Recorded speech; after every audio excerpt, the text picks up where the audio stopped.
Audio Jungle.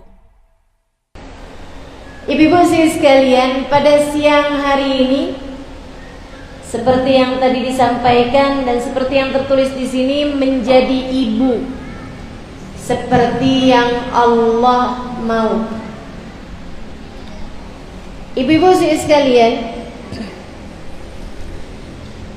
saya sering ditanya sebagai orang yang telah lama belajar ilmu agama.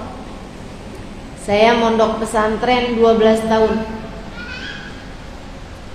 Itu pun juga sesudah mondok 12 tahun saya mengajar, yang artinya juga terus belajar sampai dengan sekarang.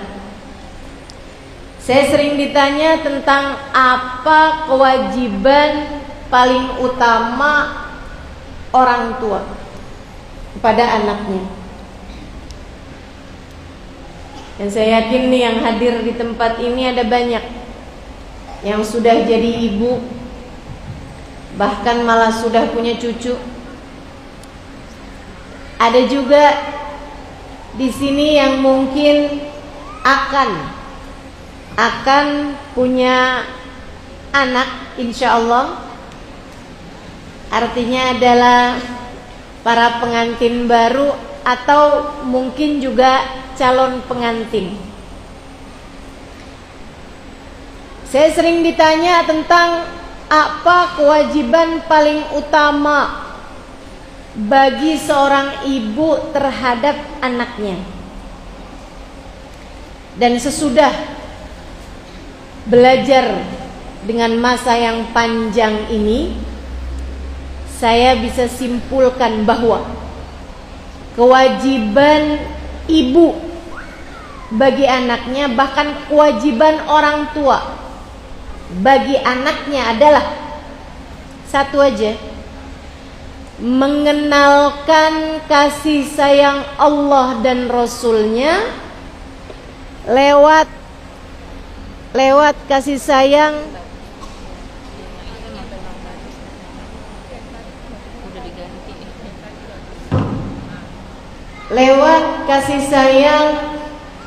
orang tua tersebut kepada mereka, kepada anak-anaknya. Sekali lagi saya ulangi, tugas utama orang tua adalah mengenalkan kasih sayang Allah dan Rasulnya kepada anak-anaknya lewat kasih sayang orang tua tersebut kepada mereka. Itu aja, satu itu aja kewajibanmu kepada anak-anakmu. Kamu berhasil membuat anakmu kenal siapa Allah. Kamu berhasil membuat anakmu kenal siapa Rasulullah, hingga di hati mereka memiliki rasa cinta kepada Allah, memiliki rasa cinta kepada Rasulullah, hingga pada akhirnya mereka berhasil membawa rasa tersebut sampai ke negeri akhirat.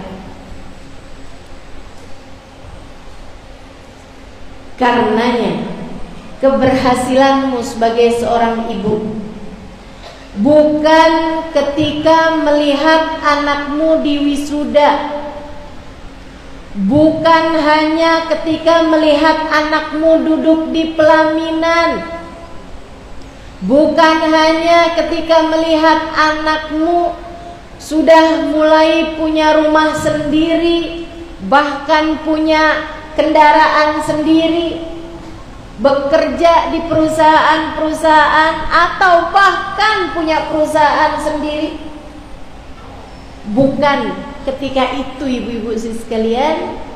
Akan tetapi keberhasilanmu sebagai seorang ibu adalah ketika suatu hari nanti kamu dan anak-anakmu berhasil melewati jembatan Sirat,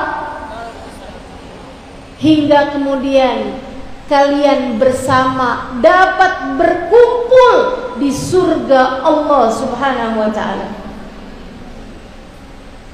A'udzu billahi minasyaitonir rajim. Faman utiya kitabahu biyaminihi fasawfa yuhasabu hisaban yasira wa yanqalibu ila ahlihi masrura. Kata Allah dalam Al-Quran, ada orang-orang yang menerima catatan amal perbuatannya dengan tangan kanan. Faman utiya kitabahu biyaminihi fasawfa yuhasabu hisaban yasira. Ada orang yang nanti menerima catatan amal perbuatannya dengan tangan kanan. Artinya rapotnya bagus. Artinya dia telah sukses, telah berhasil menjalani kehidupan yang Allah mau. Pada saat itu fasawfa yuhasabu hisaban yasira, dia akan dihisab dengan hisaban yang mudah. Wa yanqalibu ila ahlihi masrura, dikembalikan bertemu dengan keluarganya dalam keadaan penuh sukacita. Kamu akan kembali dapat berkumpul dengan anak-anakmu apabila kamu dan anak-anakmu berhasil menerima rapot kalian dengan tangan kanan dan dihisab dengan hisaban yang mudah. Saat itulah kalian telah berhasil menjadi hamba yang Allah mau. Saat itulah kalian telah berhasil menjadi ibu yang Allah mau. Saat itulah kalian boleh berbangga, silahkan membusungkan dada, yaitu ketika kalian dapat kembali bersama-sama dengan anak-anak kalian dalam keadaan penuh sukacita. Kalau yang nggak berhasil menjadi orang tua yang Allah mau, bagaimana? A'udzu billahi minasyaitonir rajim. Yauma yafirrul mar'u min akhihi wa ummihi wa abihi wa sahibatihi wa banihi likulli imri'in minhum yawma idin sya'nun yughni. Ada hari di mana seseorang akan berlari dari saudaranya, ibu berlari dari anaknya, anak berlari dari ayahnya, orang tua berlari dari anaknya. Hari itu semuanya akan sibuk dengan urusan masing-masingnya.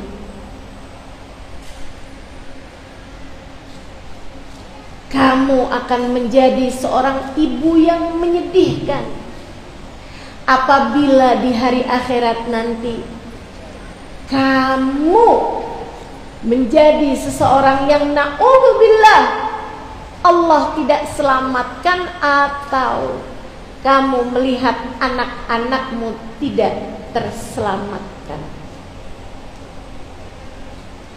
Atau yang diceritakan Nabi Muhammad, Nabi ada cerita begini nih, yadkhulul mar'u ilan nar bi ahabbi mahbubihi fid dunya. Seseorang akan ada orang-orang, kata Nabi, yang akan dimasukkan Allah ke dalam api neraka justru karena orang yang paling dia sayangi waktu di dunia. Sahabat nanya, maksudnya bagaimana Rasul? Nabi bilang, bukankah kalian cinta anak-anak kalian? Ada orang-orang tua yang ketika di akhirat ibunya sholat gak pernah tinggal, hadir majelis ta'lim, sholat duha sama suaminya benar, gak pernah ngambil uang di saku suami tanpa seizinnya, tidak pernah melakukan dosa-dosa yang besar-besar, dan dosa-dosa yang kecil pun selalu dia istighfarkan, dia mohonkan ampun pada Allah. Datang sebentar lagi puasa Arafah dia puasa, puasa Tarwiyah dia puasa, Idul Adha dia potong kurban. Ayah juga begitu, tak henti bertanggung jawab kepada keluarganya. Dia pun juga sholat tidak tinggal, pergi haji, pergi umroh. Ada kelebihan rezeki, bersedekah, baik kepada orang lain. Allah putuskan bapak ibu masuk ke dalam surga, akan tetapi anaknya sholatnya berantakan, auratnya terbuka kemana-mana, tidak kenal kepada bagindanya Nabi besar Muhammad sallallahu alaihi wa ala alihi wasallam. Sepanjang hidupnya jangankan untuk bersedekah, bahkan untuk menyambung silaturahmi dengan keluarga aja, urusan uang tak kenal saudara. Barang-barang haram dia berani, transaksi-transaksi haram dia berani. Allah pun putuskan sang anak masuk ke dalam neraka. Tapi sebelum ia memasukkan kakinya ke dalam neraka, sebelum menuju ke dalam neraka, dia bilang kepada Allah, ya Allah, saya tadi lihat orang tua saya masuk ke dalam surga, sementara saya akan Kau masukkan ke dalam neraka, padahal saya menjadi seperti ini karena orang tua saya. Ya Allah, betul mereka nggak pernah kurang-kurang memberi makan kepada saya.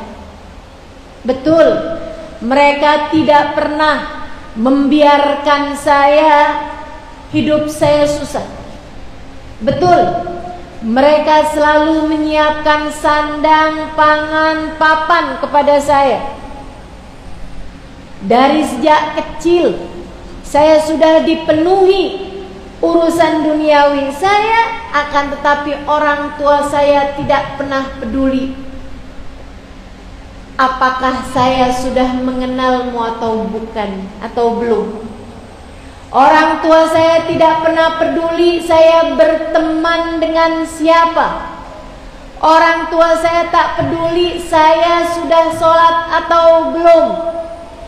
Orang tua saya bahkan tak peduli saya membuka-buka aurat. Menurut mereka itu adalah hak saya sebagai manusia, pilihan hidup untuk saya tempuh. Ya Allah, orang tua saya tidak pernah mengenalkan kepada saya siapa Nabi Muhammad. Tak pernah mengenalkan di hati saya rasa cinta kepada sang pemberi syafaat itu. Ya Allah, semua yang Kau tuduhkan pada saya benar adanya, akan tetapi saya menjadi seperti ini karena orang tua saya. Kalau saya harus masuk neraka, masukkan pula kedua orang tua saya ke dalam api neraka. Itu yang kata Nabi Muhammad, seseorang masuk neraka karena orang yang paling dia cinta waktu hidup di dunia. Saudara sekalian, pilihan ada padamu. Kamu na'udzubillah min dzalik, menjadi seseorang yang tadi telah saya sebutkan, ataukah menjadi seseorang yang mana Allah Subhanahu wa ta'ala akan memberikan buku catatanmu dan anak-anakmu dengan tangan kanan.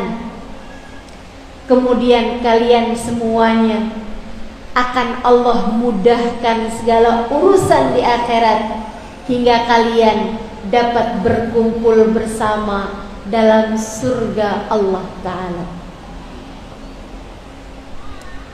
Jika kamu ingin menjadi seorang ibu yang kelak di hari akhirat dapat berbangga dengan anak-anakmu, sebab mereka adalah hamba-hamba Allah yang soleh-solehah, sebab mereka adalah umat baginda Nabi besar Muhammad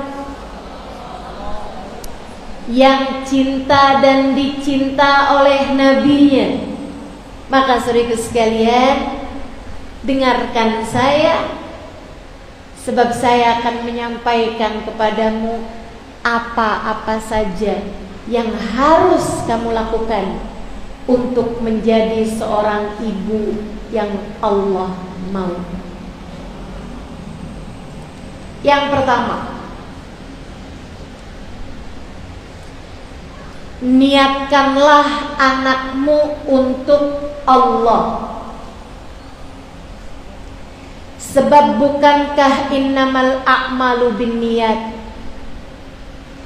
setiap manusia hanya akan diberi sesuai dengan niatnya. Segala perbuatan tergantung dari bagaimana niatnya. Niatkan anakmu untuk Allah. Ustazah, kok saya baru dengar?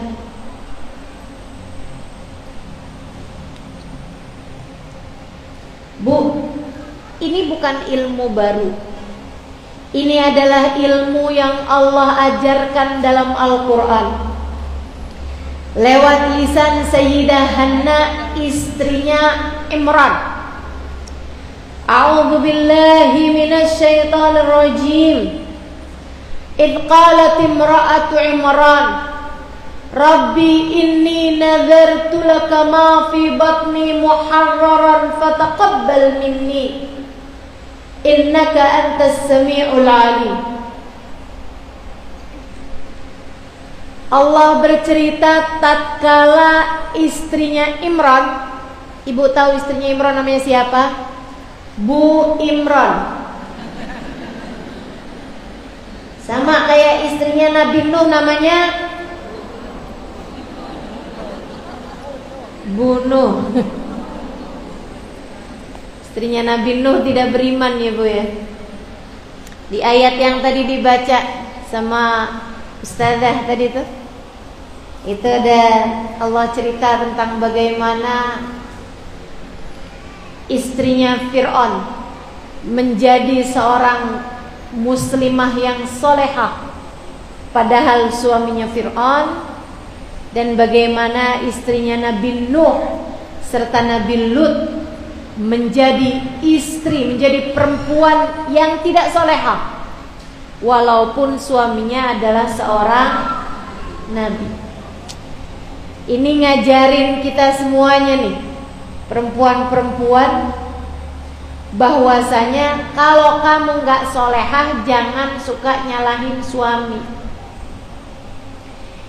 Ya gimana saya mau jadi istri yang solehah, suami saya aja gak soleh. Allah cerita tuh, istrinya Fir'aun solehah walaupun suaminya adalah Fir'aun. Suami kamu kan gak Fir'aun amat. Demikian pula dengan istrinya Nabi Nuh dan istrinya Nabi Lut. Padahal punya suami Nabi, kalau perempuan gak bener ya tetap gak bener aja Bu. Kembali kepada istrinya Imran. Suaminya laki-laki saleh, yaitu Nabi Allah Imran. Istrinya perempuan salehah bernama Bu Imran, bernama Hannah. Ibu-ibu sekalian, namanya Hannah. Lama menikah, tidak dikaruniai anak. Padahal mereka adalah kalangan nabi-nabi, keluarga nabi-nabi, yang mana keluarga mereka adalah para penjaga Masjidil Aqsa. Satu waktu Hannah hamil. Saat dia sudah merasa ada kehidupan dalam janinnya, Qalat imra'atu Imran, ketika istri Imran yaitu Hannah berkata, Rabbi inni nazartu laka ma fi batni muharraran fataqabbal minni. Ya Allah, saya niatkan anak yang ada dalam kandungan saya, persembahan saya untukmu ya Allah, terimalah ia di sisimu. Jadi yang nomor satu yang harus kamu lakukan untuk menjadi ibu yang Allah mau, hingga anakmu nanti Allah jadikan sebagai seindah-indah anak bagi seindah-indah orang tua, yang pertama adalah niatkan anakmu untuk Allah. Bu, anakmu memang lahir darimu, memang lahir dari rahimmu, dan kamu yang melahirkannya. Saya tahu. Akan tetapi anakmu bukan milikmu. Anakmu bukan milikmu, Bu. Kamu gak ikutan sumbangan ketika Allah bikin hidungnya. Kamu gak diajak diskusi ketika Allah menciptakan tubuhnya. Kamu gak tahu apa-apa ketika Allah meniupkan ruh saat jasad tersebut berusia 4 bulan di dalam kandunganmu. Kamu gak ikut-ikutan apa-apa ketika Allah menciptakan aliran darah dalam tubuhnya, sel-sel dalam tubuhnya, otaknya, akalnya, hatinya, tangannya, jarinya, persendiannya, otot-ototnya. Kamu gak ikutan apa-apa ketika menentukan rupa wajahnya, apalagi nasib hidupnya. Sebab anakmu, meskipun ia lahir darimu, ia bukan milikmu.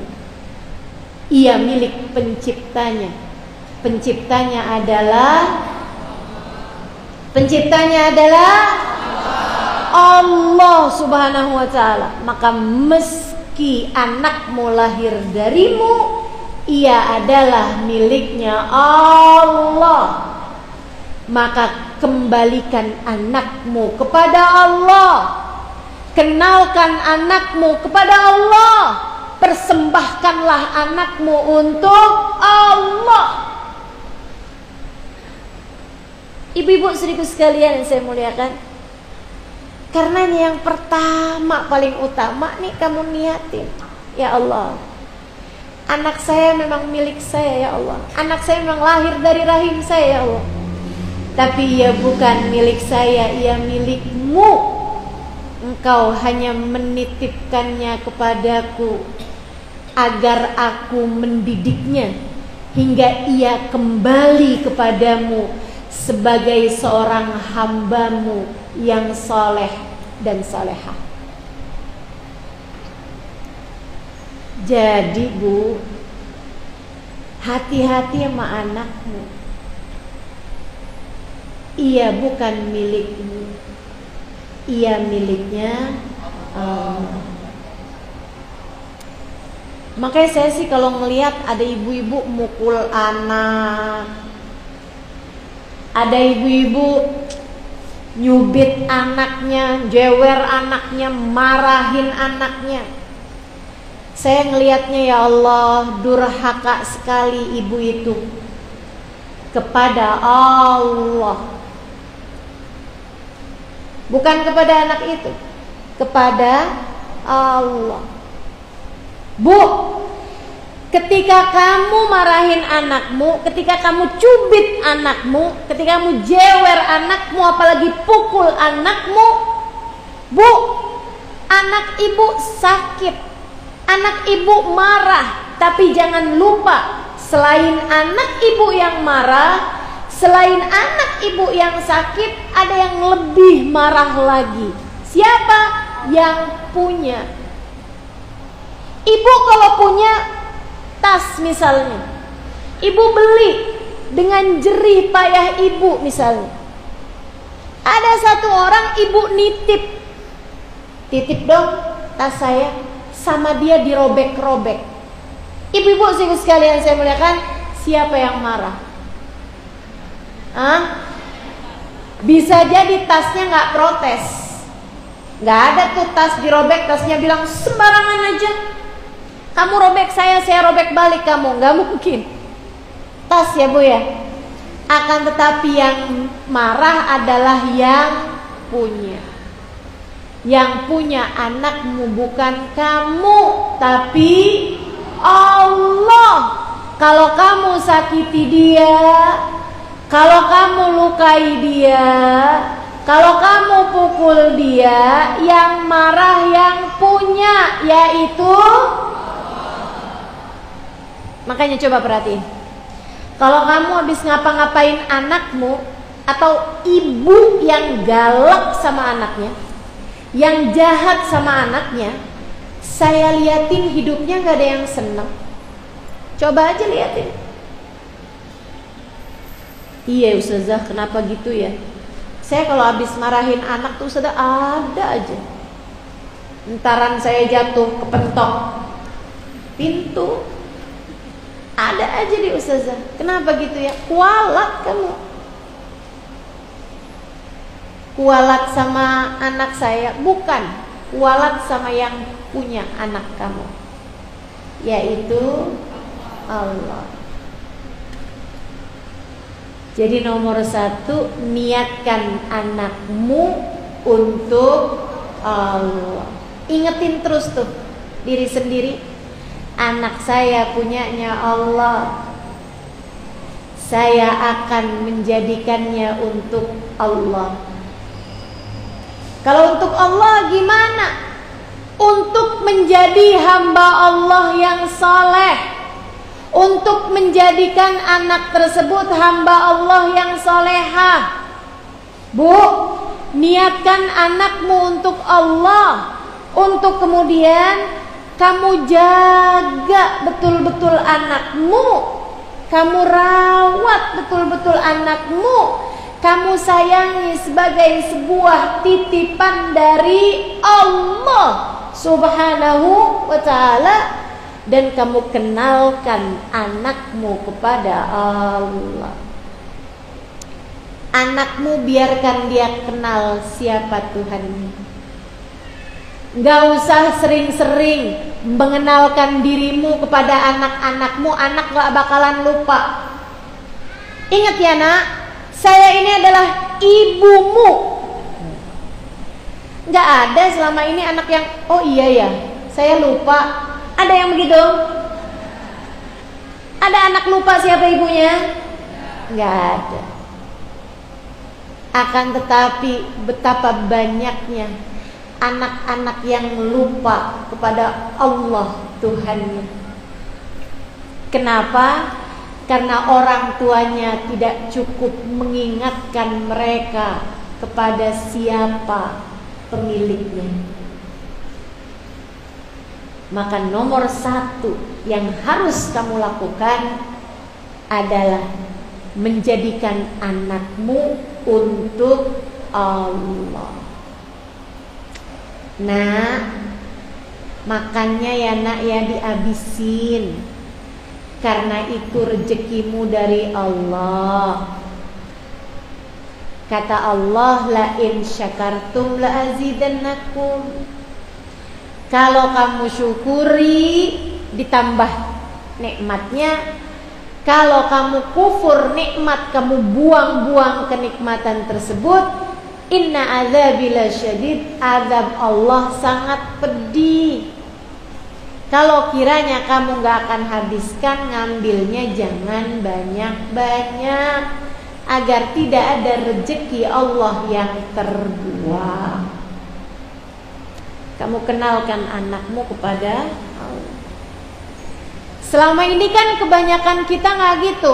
Habisin makanannya, mama udah susah-susah masaknya. Betul? Awas loh ya, makanannya jangan sampai kebuang. Nanti gak mama bikinin lagi. Kita sok-sokan, kita sombong, kita merasa bahwa yang dimakan anak kita adalah dari kita, bahwa yang dimakan anak kita adalah darimu dan dari ayah mereka.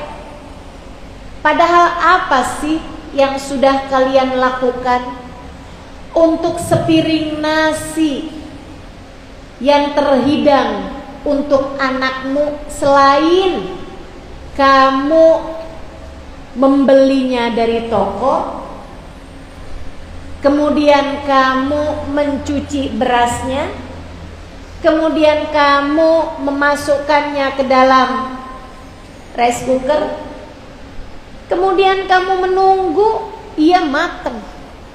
Segitunya kamu merasa kamu, dari kamu nasi itu. Bu, emang dari kamu? Enggak. Kalau Allah tidak menumbuhkannya dari tanah, dari mana kita bisa dapat nasi?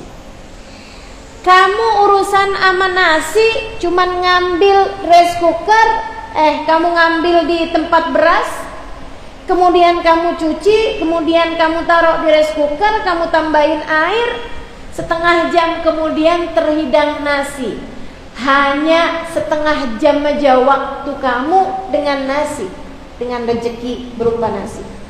Tapi nasi sebelum sampai ke piring anakmu, teman-teman saya sekalian, ada waktu lama di toko. Sebelum waktu lama di toko, ada waktu lama di pabrik beras, penggilingan beras. Bukan begitu? Sebelum di penggilingan beras, ia ada di jemuran gabah. Sebelumnya ia ada di rumahnya petani. Sebelumnya ia ada di ladang, teman-teman saya sekalian. Sebelum di ladang, ia ada di mana? Ia ada di tanah. Saudara sekalian saya muliakan, tumbuh kemudian jadi beras dan seterusnya. Berapa lama waktunya nasi dari mulai dalam tanah hingga sampai ke piringmu tersebut itu? Jauh lebih lamaan beras itu sampai kepadamu atau kamu yang sampai kepada nasi?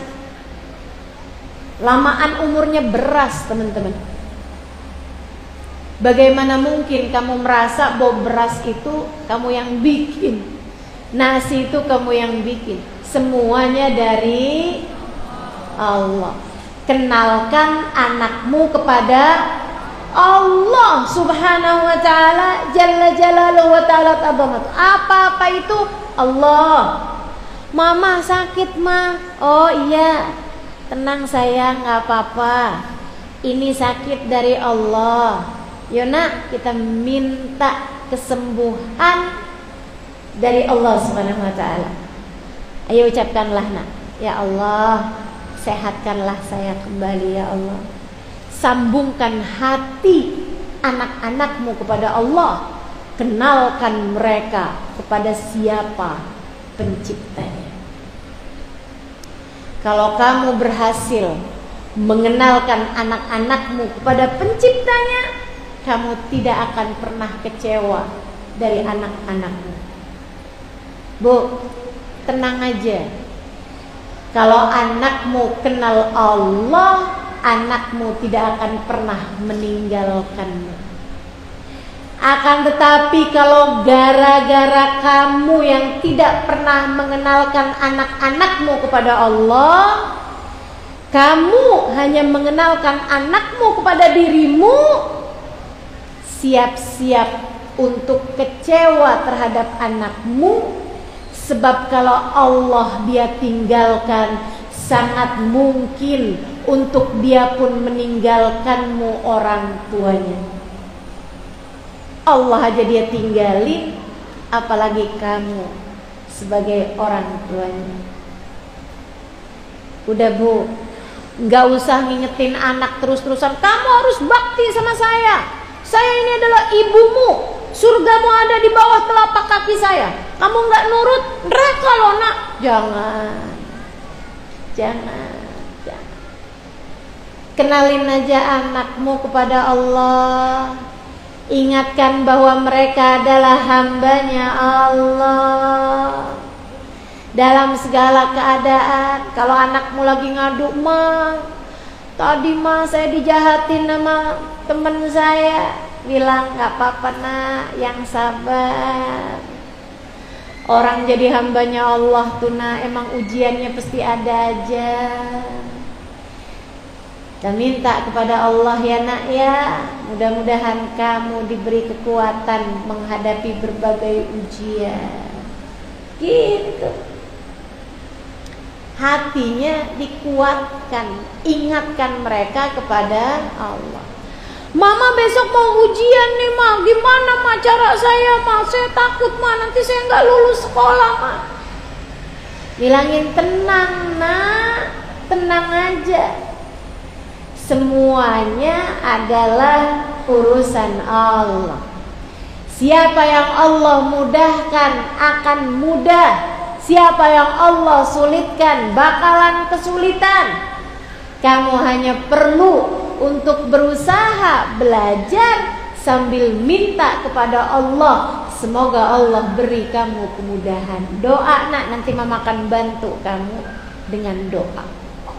Mama akan doain. Tenang aja, nggak apa-apa. Gitu kan enak ya Bu ya. Ini kalau ibu-ibu di Tanjung Pinang kayak gitu modelnya semua tuh, akan begitu banyak anak-anak berbahagia.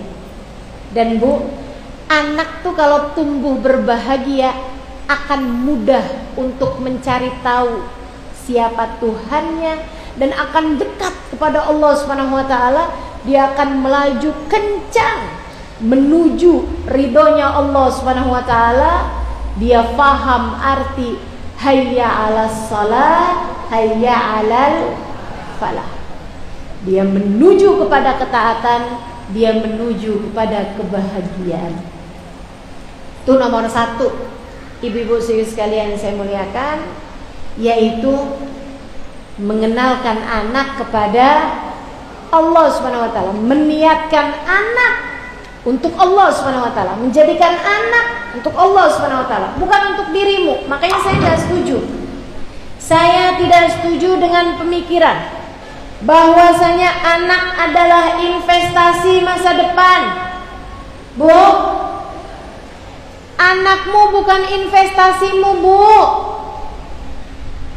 Saya harus punya anak-anak yang sukses. Biar kenapa? Biar masa depan saya nanti enak. Biar nanti saya senang hidup saya. Biar nanti kalau masa tua saya udah sakit-sakitan ada anak yang ngurusin saya. Ibu-ibu sekalian yang saya muliakan, kesian sekali anakmu untuk tugas berat menjagamu, Bu. Ibu-ibu sekalian, orang tua itu tanpa balasan. Kasih sayangnya itu tanpa meminta balasan. Biarkan yang membalas adalah Allah. Lah terus gimana Ustazah? Kita ngelihat anak kita tuh sebagai apa kalau bukan investasi masa depan? Ibu, anak-anakmu adalah kelanjutan sujudmu di atas muka bumi ini. Kelanjutan ibadahmu di atas muka bumi ini. Kalau kamu benar mendidik mereka, saat kamu meninggal dunia nanti, ibu-ibu sekalian, semua yang dilakukan anak-anakmu akan mengalir kepadamu pahalanya.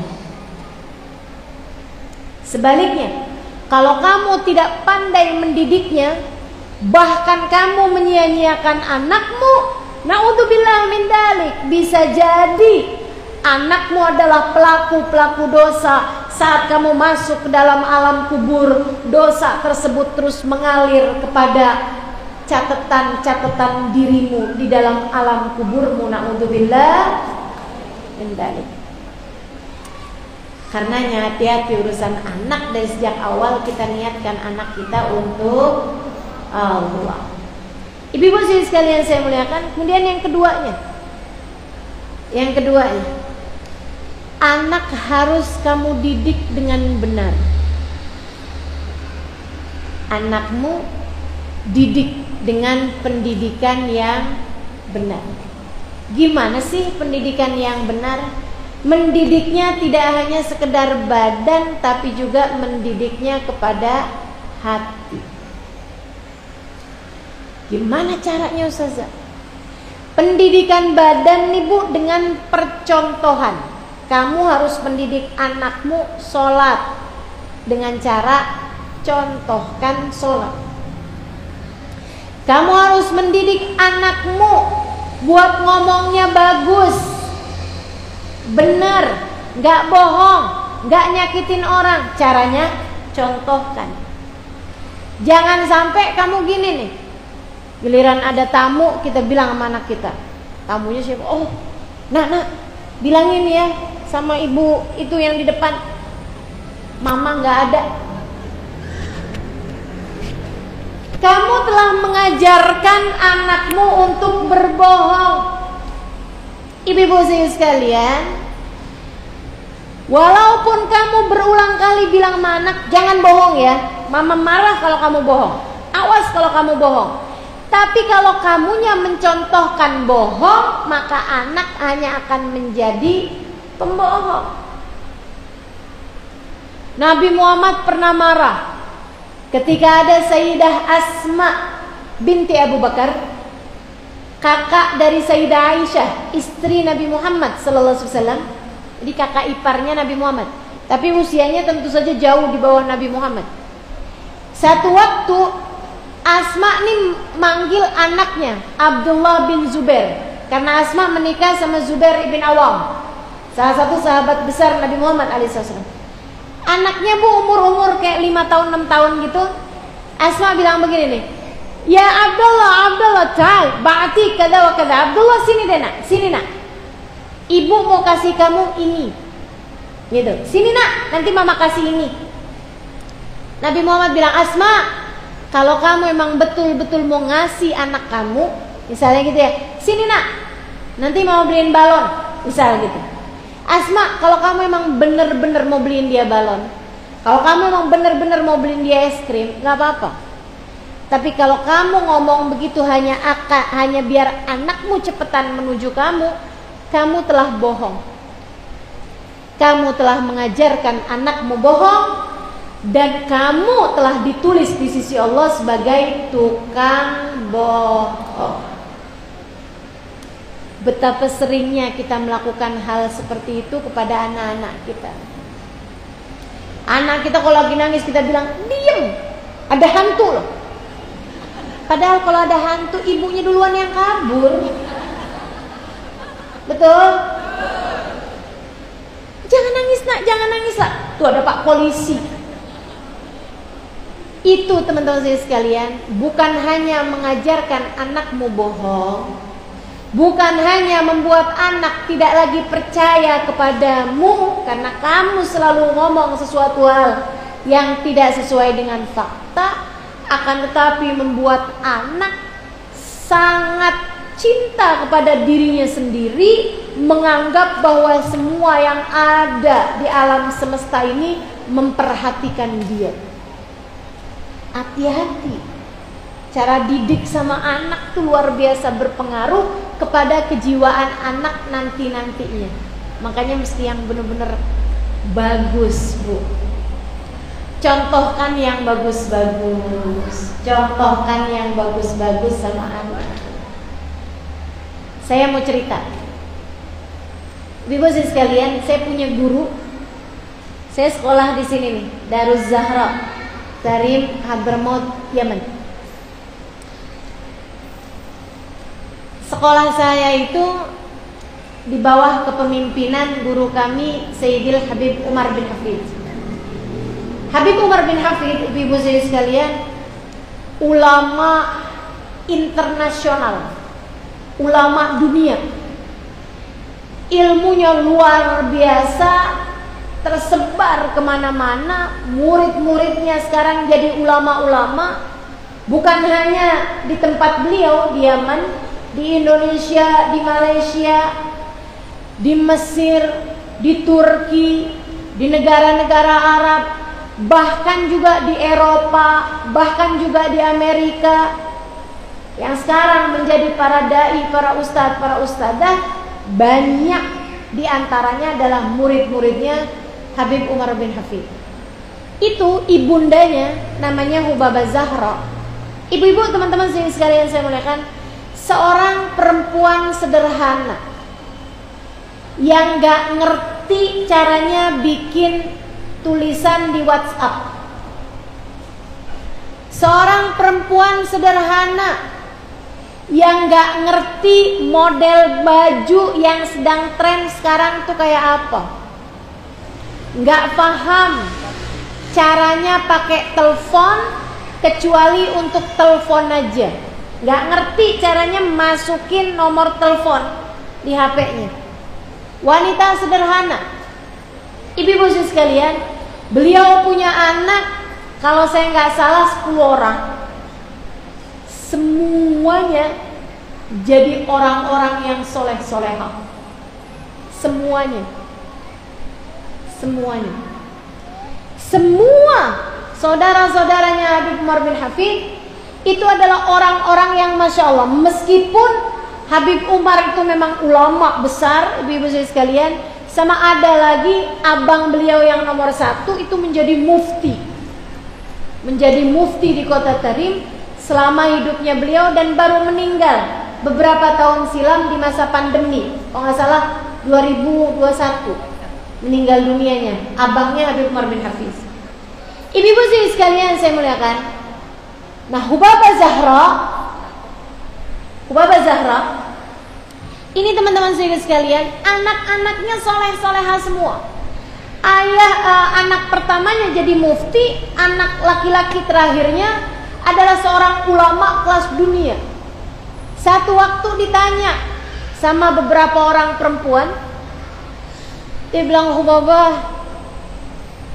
nih anak Masya Allah soleh-soleha semua, kasih kami dong Hubabah tipsnya, kasih tahu kami amalannya, biar anak jadi anak yang Masya Allah tuh gimana caranya Hubabah menjadi ibu yang Allah mau nih, gimana caranya. Ibu-ibu sekalian, Hubabah senyum, kemudian bilang, jadi kamu pengen kamu punya anak soleh soleha? Iya Hubabah. Kamu tanya sama saya apa amalannya? Lebih Hubabah, lebih. Kami tanya kepadamu apa amalannya? Beliau bilang, gampang nak, kalau kamu kepengen anakmu soleh soleha, maka kamu sebagai ibunya jadilah soleha. Kamu sebagai ibunya harus soleha. Kamu kepengen anakmu jagain sholat, tidak pernah meninggalkan sholat, bahkan cinta kepada sholat, maka jadilah perempuan yang jagain sholat, yang cinta kepada sholat, yang berusaha menjalankan sholatmu dengan cara yang paling indah. Kamu gak bisa ngarep anak kamu yang, kamu kok gak sholat sih nak, main HP mulu. Di saat yang sama, kalau kamu lagi nonton sinetron, kamu juga gak buru-buru sholat. Anak anak bisa bilang gitu, "Mama buruan sholat mah, nonton sinetron mulu." Teman-teman sekalian saya muliakan, perbuatan itu dicontoh. Anak mencontoh perbuatanmu lebih mudah daripada anak mendengarkan nasihatmu. Daripada anak terus-terusan kamu bilangin sholat yang benar, sholat yang benar, sholat yang benar. Kamu gak sholat neraka loh. Jauh lebih mudah dengan kamu perlihatkan kepada anakmu betapa kamu berusaha untuk menjalankan sholat dengan cara yang paling indah. Yuk kita sholat Yuna, yuk sholat berjamaah Yuna. Ya ampun nak, katanya orang kalau sholat berjamaah hatinya tersambungkan. Mama kepengen banget hati mama tersambungkan denganmu, biar mama bisa sayang sama kamu, kamu juga sayang sama mama. Yuk kita sholat berjamaah. Saudaraku sekalian saya muliakan, Hubabah Zahra mencontohkan. Saya beberapa waktu yang lalu ketika masa pandemi menulis buku Bidadari Bumi yang kedua. Di antaranya ada kisah Hubabah Zahra. Masa itu Hubabah Zahra telah meninggal dunia. Saya menuliskan surat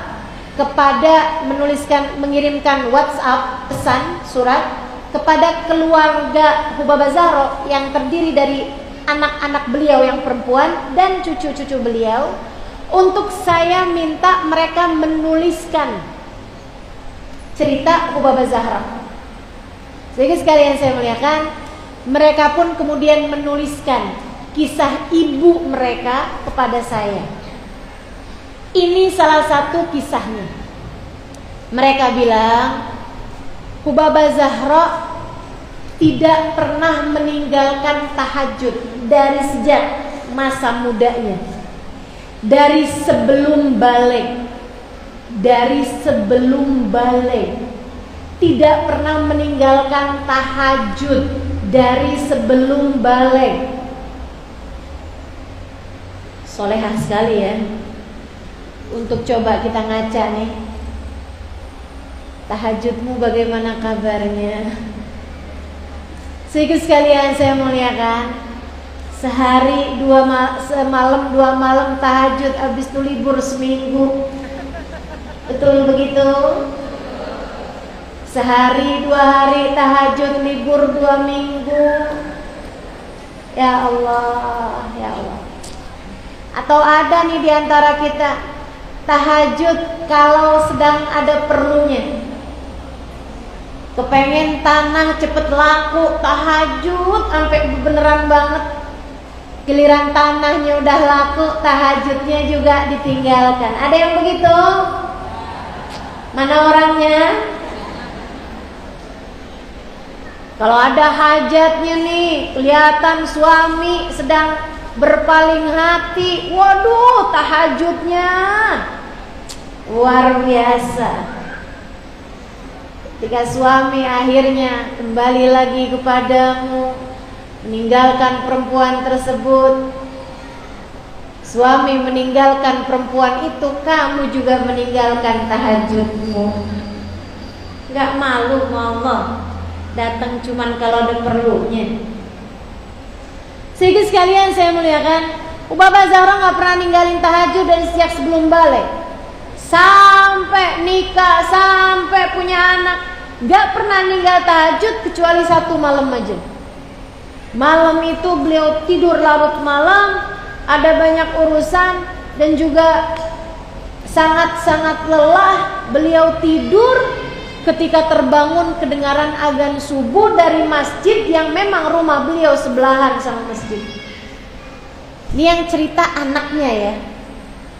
Anaknya bilang, Hubabah Zahra ketika kebangun dengar suara azan, Bu, nyaris gak bisa bangun karena gemeteran lututnya. Hampir gak bisa napak di tanah dari gemeteran lututnya. Beliau kemudian bilang, azan al-fajr, magumtul laylah. Itu azan subuh tuh. Azan subuh itu beneran azan subuh. Magumtul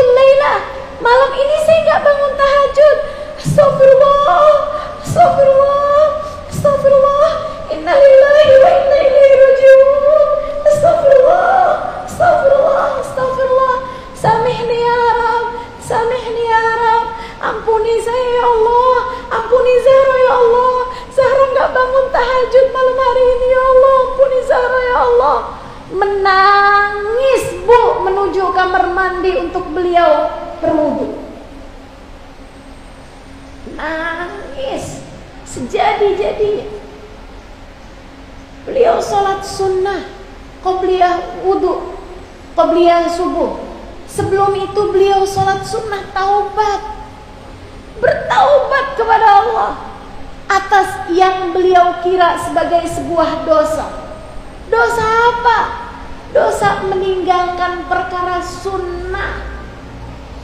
Beliau merasa meninggalkan tahajud artinya adalah meninggalkan Allah, karena mengikuti hawa nafsu untuk tidur sampai bangun ketika adzan subuh. Putrinya bercerita, saya tidak pernah melihat Umi menangis sepanjang hari, sepanjang malam, kecuali pada hari tersebut. Sepanjang hari ibu-ibu sekalian nangis terus. Beliau ingat malam tersebut beliau enggak bangun sholat tahajud. Gimana tidak mengajarkan anak betapa pentingnya tahajud kalau punya ibu seperti itu? Anaknya bangun tahajud tentu saja. Bahkan anak-anaknya bercerita, saya kalau mau bangun tahajud nih, sebelum saya menikah dulu masih perawat, masih anak gadis umur 11-12 tahun gitu. Saya suka lewat kamarnya Umi, saya suka liatin gitu. Mereka tuh Bu, rumahnya sangat sederhana. Ada banyak diantara mereka itu yang rumahnya bahkan gak berpintu, cuman horden aja. Dia bilang, saya suka kadang liatin ibu gitu, liatin Umi saya. Dia bilang, lagi ngapain Umi saya? Seringnya Umi saya di atas sejadahnya sedang berdoa kepada Allah dengan linangan air mata. Ya Allah, ampunilah diriku ya Allah, ampunilah anak-anakku ya Allah, bimbing kami ya Allah, sehingga kami menjadi hamba-Mu yang mulia ya Allah. Terus begitu. Gimana anaknya gak soleh-solehah Bu kalau ibunya kayak begitu modelnya? Mudah-mudahan yang di sini saya doakan anaknya biar pada soleh-solehah semua, karena orang tuanya juga jadi ibu yang solehah insya Allah. Amin ya Rabbal Alamin. Yang berikutnya ibu-ibu sekalian adalah mendidik hati anak-anakmu. Caranya gimana? Didik kemana? Didiknya Bu, kenalkan anakmu kepada Allah, kenalkan anakmu kepada Rasulullah. Saya udah menikah 20 tahun belum ada anak. Semoga ini tidak membuatmu jadi yang, oh berarti Ustazah nih nyampein ini tapi gak pernah praktek. Ya, itu kan urusan lain ya Bu ya. Saya bisa bicara karena saya ngerti ilmunya. Urusan sudah praktek atau belum, itu kan masalah takdirnya Allah Subhanahu wa ta'ala. Ibu-ibu jangan tanya tuh sama orang yang baru udah nikah gitu, kapan punya anak? Gak usah. Karena orang tuh Bu, saya ngerasain nih, saya nikah, saya gak tahu kapan saya punya anak. Betul gak? Ibu juga jangan suka nanya sama anak-anak muda tuh, adik-adik jomblo, kapan nikah? Dia nggak tahu Bu kapan dia nikah. Betul nggak? Kamu nggak tahu, dia juga nggak tahu. Orang udah nikah gitu kan, dia nggak tahu kapan punya anak, ibu-ibu sekali. Makanya jangan suka nanya gitu. Sebab yang namanya jodoh, punya anak, rezeki, ajal, kita nggak tahu. Yang tahu adalah, maka pertanyaan kapan punya anak sama kayak pertanyaan kapan mati. Kapan kamu nikah sama kayak pertanyaan kapan kamu mati. Kalau nggak mau ditanya balik seperti itu, lebih baik gak usah nanya. Kok kamu belum nikah-nikah sih? Kapan kamu mau nikah? Ntar dia nanya balik, nah tante kapan mati? Sama aja tuh, sama-sama nggak tahu. Ibu-ibu sekalian, saya punya keponakan yang udah seperti anak saya sendiri. Dia nikah, dia punya anak. Saat anaknya umur 4-5 tahun, anak itu sama dengan anak-anak yang lain, Ibu ya. Suka kalau punya keinginan minta sesuatu, aduh nggak mau enggak gitu. Kadang lagi diajak nih, kami jalan bersama gitu misalnya, lewatin pertokoan, dia kepengen satu barang, nggak mau pulang. Yang repot orang tuanya. Sampai kemudian satu hari saya cerita mengenai Hubabah Bahiyah. Ibu-ibu sekalian, Hubabah Bahiyah itu salah satu dari perempuan solehah yang saya kenal. Itu Bu, ibunya pernah bilang, Hubabah Bahiyah sampai dengan usia 7 tahun tidak pernah minta kepada ibunya. Ketika ditanya, "Nak, kenapa kamu tidak pernah minta kepada ibumu?" Hubabah Bahiyah bilang, "Memangnya ibu bisa kasih? Kan ibu gak bisa ngasih. Bukankah yang bisa ngasih kita cuman Allah?" Bahiyah usia 7 tahun, dia udah tahu bahwasanya tidak ada yang dapat memberi selain Allah.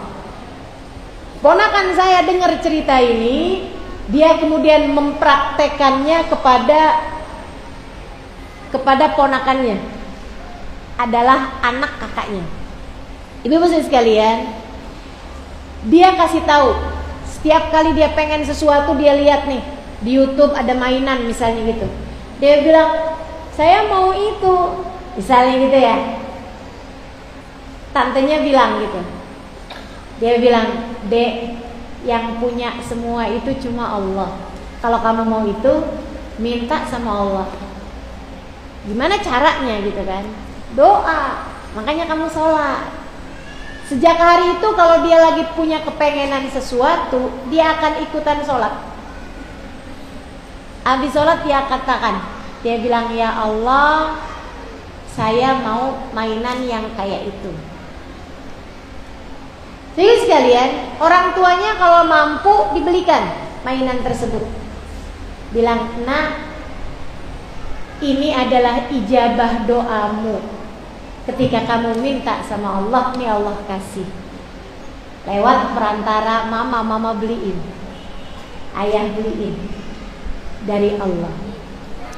Sejak hari itu, sang anak kalau kepengen apa-apa udah tahu apa yang harus dia lakukan. Dia hanya perlu memintanya kepada Allah. Coba ajarin itu kepada anak-anakmu, ibu-ibu sekalian. Apa-apa tuh jangan janjiin dirimu, kamu lemah. Yang mampu adalah Allah. Terus saja gitu. Itu hal yang penting buat kamu tanamkan kepada hati anak-anakmu, dan kenalkan anakmu kepada baginda Nabi besar Muhammad. Kalau anak lagi ngadu sakit, ceritakan kepada mereka bahwa Nabi Muhammad pernah sakit. Kalau anak lagi ngadu dibenci sama temennya, ceritakan kepada anakmu bahwa Nabi Muhammad pernah dibenci oleh kaumnya. Kasih tahu bahwa kamu dibenci sama temenmu bukan berarti kamu hina. Nah, kamu bisa tetap jadi seorang hamba yang mulia kayak Nabi Muhammad. Nabi Muhammad sabar ketika menghadapi segala ujian. Nah, kita minta anak kita juga untuk mengikuti jalan hidupnya Nabi besar Muhammad. Selain daripada itu, kita tanamkan kepada anak-anak kita hati yang mencintai para ulama, sehingga dengannya anak-anak kita hatinya tersambung dengan para ulama-ulamanya Allah Subhanahu wa ta'ala. Begitu. Nah, ibu-ibu, saya punya kajian banyak tuh di media-media sosial. Silahkan anaknya kasih dengar, atau kasih dengar juga kajian di media sosial banyak banget ya Bu ya. Ada Ustadz Abdul Somad, ada Gus Baha, ada habaib kita kan banyak tuh, habib-habib kita, ibu-ibu sekalian, ibu-ibu dengerin. Ada Habib Taufik Asgaf gitu kan ya. Ada banyak para habaib-habaib kita, ibu-ibu sekalian. Ada Habib Jindan, ada para habaib-habaib yang lain. Dengerin. biar anak-anak kita punya kesenangan, biar anak-anak kita punya pandangan tentang orang mulia itu seperti siapa. Jangan terus-terusan kamu bukain TV, kemudian orang kena narkoba, tuh nak. Kemudian kamu kasih lihat lagi wajahnya koruptor, tuh nak. Atau pas giliran yang kamu senengin penyanyi, tuh nak. Pemain film, tuh nak. Selebgram, YouTuber, tuh nak. Anak akan punya gambaran tentang mereka mau hidup yang kayak gimana. Kalau kamu selalu menunjukkan ketertarikanmu kepada orang-orang dunia, ibu-ibu sekalian, anak juga hatinya akan terpaut kepada mereka, sehingga naudzubillah kadang-kadang sampai menghalalkan segala cara. Naudzubillah min dzalik. Yang berikutnya ibu-ibu sekalian, wajiban orang tua kepada anaknya adalah untuk memberikan nafkah yang halal. Hati-hati, jangan berani-berani masukin barang haram ke dalam perut anak-anakmu, sebab semua yang haram hanya akan membawa kepada perbuatan yang haram juga. Yang sabar nyari rezeki yang halal, ibu ya, yang sabar nyari rezeki yang halal. Jangan uang warisan bukan hakmu kamu kuasai. Halal apa haram? Haram. Jangan sampai uang hasil korupsi kasih makan kepada anak-anaknya. Bu, coba perhatikan deh. Koruptor-koruptor, para penjahat-penjahat, ada gak yang anaknya soleh-soleha? Gak ada, Bu. Anak hanya akan jadi pecandu narkoba, anak hanya akan menjadi nauzubillah pezina dan lain sebagainya, hanya karena mereka dari sejak kecilnya dikasih makan makanan-makanan yang haram. Yang halal kasih makan sama anak-anak kita, maka doa mereka akan lebih diijabah. Mereka akan selalu berada dalam pandangan kasih sayang Allah. Dan yang terakhirnya, ibu-ibu, teman-teman sekalian saya muliakan, kalau kamu kepengen anak-anakmu jadi anak yang soleh dan soleha, Bu, Kak, Dek, Nak, doakan terus anakmu. Jangan berhenti doa. Saya pernah diajarkan sama seorang ibu. Dia bilang katanya, kalau kamu kepengen anakmu soleh, soleha, bahkan di saat kamu sedang kesel, kamu sedang marah sama anakmu, jangan pernah doain buruk kepada anakmu. Sampai kamu marah kayak gimana, kesel kayak gimana sama tingkah laku anakmu, kalau kamu doa begini aja nih doanya. Ya Allah, saya memang marah sama anak saya, Allah. Saya memang kesel sama anak saya, Allah. Tapi saya ridho sama anak saya. Hati-hati. Jangan pernah bilang, ya Allah, saya marah sama anak saya tidak ridho sama anak saya. Jangan sampai keluar kata-kata seperti itu. Kenapa gitu? Sebab Allah telah menjadikan keridhoannya terletak pada keridhoanmu. Sehingga kalau kamu gak ridho sama anakmu, Allah pun jadi gak ridho. Kalau Allah sudah tidak ridho kepada seseorang, Allah akan menjadikan anak itu dekat sama jalan-jalan dosa. Hingga kemudian anakmu semakin hari semakin gak bener, anakmu semakin hari semakin jauh dari kebaikan-kebaikan, karena ia tidak mendapatkan keridhaan Allah. Yang keridhaan Allah tersebut tidak dia dapatkan karena dia tidak kamu ridhoi. Maka Bu, semarah apapun bilang, ya Allah, saya memang marah sama anak saya, Allah, tapi saya ridho sama dia, ya Allah. Saya ridho sama anak saya. Ya Allah, karena saya ridho kepadanya, maka ridhoilah anak saya, ya Allah. Bimbinglah anak saya, ya Allah, agar dapat menjadi hamba-Mu yang saleh.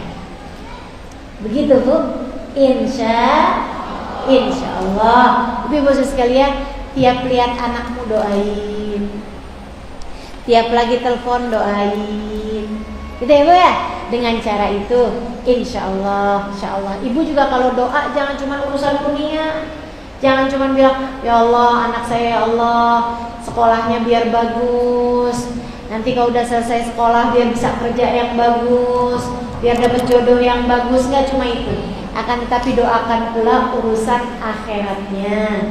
Ya Allah, jadikan anak saya menjaga ibadahnya ya Allah. Jadikan anak saya bisa baik ibadahnya ya Allah. Terus seperti itu. Yuk kita akhiri majelis kita ini. Ibu sekalian, ada waktu 5 menit ya Bu ya. Asarnya jam 3:30. Nah, ini sekarang 15:20. Kita akan tutup majelis kita dengan baca doa. Ibu-ibu yang pada punya anak, doain yang serius anak-anaknya. Nah ini doa sesudah majelis tubuh, doa mustajab. Pada punya anak nih yang serius, kita meminta sama Allah Subhanahu wa taala. Kita membaca suratul Fatihah, kita minta Allah memandang anak-anak kita dengan pandangan keridhaan-Nya. Kita minta Allah memandang anak-anak kita dengan pandangan penuh kasih sayang. Kita minta pada Allah Subhanahu wa taala, semoga Allah melihat hati anak-anak kita dan mengenalkan mereka kepada Allah Subhanahu wa taala Tuhannya. Al-Fatihah biniyati annallaha yaqdi lana jami'al hajat. Silahkan sebutkan nama anak-anakmu dan minta kepada Allah mengabulkan hajat kita agar menjadikan anak-anak kita saleh-salehah.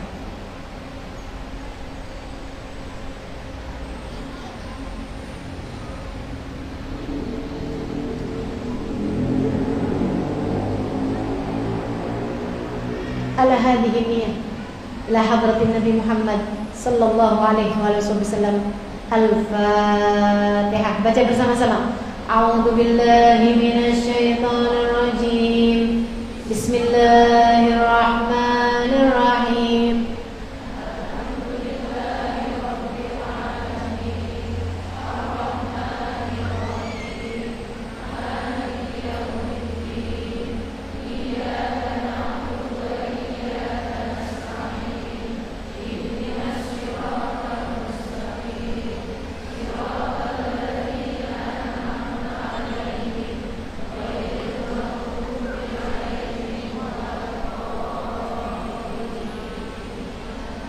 اللهم بحق الفاتحة برمة الفاتحة بركة الفاتحة تفتح لنا أبواب الخير، تعاملنا معاملة أهل الخير، تكفينا من جميع الفتن والمحن بؤس وضير، إنك ولي كل خير متفضل بكل خير برحمتك يا أرحم الراحمين. اللهم إنا نسألك زيادة في الدين، بركة في الأمر، وصحة في الجسد، وسعة في الرزق، وتوبة قبل الموت، وشهادة عند الموت، ومغفرة بعد الموت، وعفوا عند الحساب، وأمانا من العذاب، ونصيبا من الجنة، وارزقنا النظر إلى وجهك الكريم. اللهم عافنا من بلائك، وأوزعنا شكر نعمتك، وأذقنا برد عفوك وحلاوة مناجاتك. Ya Allah, pandanglah anak-anak kami dengan pandangan kasih sayang. Lihatlah mereka ya Allah, dimanapun saja mereka berada pada saat ini. Lihatlah mereka dengan pandangan kasih sayang. Ya Allah, kami menyayangi mereka. Kami menyayangi anak-anak kami ya Allah. Meskipun terkadang kami tidak mengerti bagaimana menyayangi mereka dengan benar, kami mohon kepadamu ya Allah. Ya Allah, bantulah kami menjadi ibu yang Kau mau ya Allah. Bantulah kami menjadi ibu yang seharusnya ya Allah. Bantulah kami untuk mampu mendidik anak-anak kami ya Allah. Lihatlah mereka dengan pandangan kasih sayang-Mu. Bimbinglah anak-anak kami ya Allah. Bimbinglah anak-anak kami ya Allah.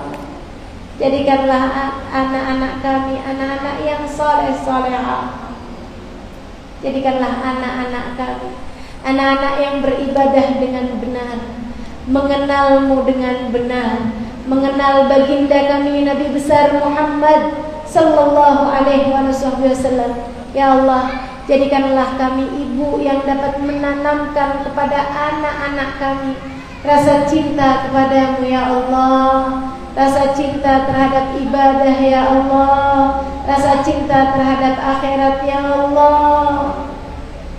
Jangan jadikan kami orang tua yang hanya menuntut urusan dunia terhadap anak-anak kami ya Allah. Bimbing kami menjadi ibu yang Kau inginkan ya Allah. Dengan Kau jadikan anak-anak kami anak-anak yang Engkau ridhoi ya Allah. Pandanglah kami dengan pandangan kasih sayang-Mu. Benahilah dan luruskanlah akhlak kami.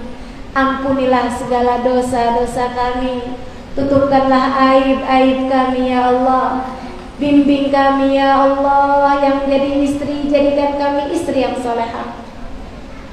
Yang masih belum punya orang tua, jadikan kami anak-anak yang mampu berbakti kepada orang tua kami ya Allah. Jadikanlah anak-anak kami anak-anak yang mengerti bagaimana berbakti kepada kedua orang tuanya dan bagaimana menjadi hamba-Mu yang saleh-saleh. Allahumma ya Allah, jagakanlah sholat kami, jagakanlah sholat anak-anak kami, jagakanlah ibadah kami, jagakanlah ibadah anak-anak kami. Ya Allah, apabila datang ajal menjemput kami, matikan kami dalam husnul khatimah. Jadikanlah kalimat terakhir yang keluar dari lisan kami adalah kalimat La ilaha illallah, La ilaha illallah, La ilaha illallah, Muhammadur Rasulullah sallallahu alaihi wasallam. Alaiha nahya wa alaiha namut wa alaiha nub'atu insyaallah ta'ala minal aminin alladzina la khaufun 'alaihim wa lahum yahzanun birahmatika ya arhamar rahimin. Ya Allah, Engkau berkata dalam Al-Quran, jagalah diri kalian dan keluarga kalian dari api neraka. Jangankan menjaga keluarga kami ya Allah, terkadang menjaga diri kami sendiri saja kami gagal melakukannya. Kami kembali terjerumus pada dosa demi dosa. Karenanya kami mohon bimbingan-Mu ya Allah. Bimbing kami agar menjadi hamba-Mu yang jauh dari perbuatan dosa. Jauhkanlah kami dari segala dosa ya Allah, yang dapat membawa kami kepada murka-Mu.